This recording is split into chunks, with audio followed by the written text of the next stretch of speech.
Ċifri tal-Eurostat juru li tul it-tielet kwart tas-sena li għaddiet Malta kellha it-tieni l-akbar tnaqqis fid-dejn tal-Gvern meta mqabbel mat-tliet xhur ta' qabel fost il-pajjiżi kollha tal-Unjoni Ewropea.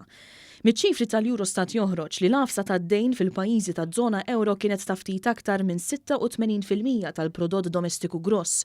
Il-Eurostat qal sal-aħħar ta' Settembru li għadda l-ogħla rata ta' dejn ġiet irreġistrata mill-Griegi b'aktar minn 178%, segwita mit-Taljani b'aktar minn 137%, il-Portugiżi b'aktar minn 120%, il-Belġjani b'aktar minn 102% u Franza b'aktar minn 100% tal-prodott domestiku gross tagħhom.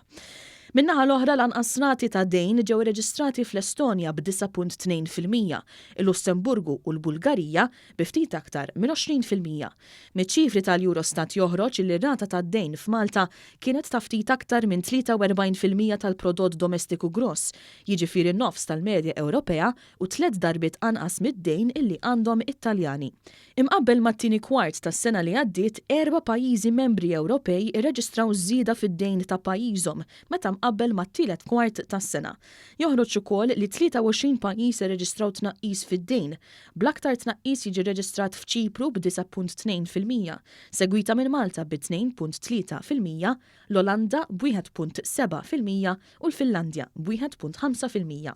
Il-Eurostat żied jgħid li meta mqabbel mat-tielet kwart tas-sena 7 pajjiżi Ewropej irreġistraw żieda fid-dejn tagħhom meta mqabbel mat-tielet kwart tas-sena l-oħra.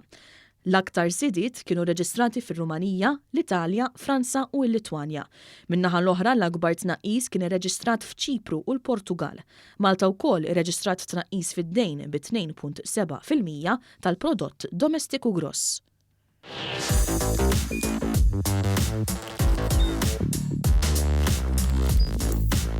Idħol fuq one.com.mt u hemmhekk tista' tara l-programmi kollha li jxandru fuq One permezz ta' One Play.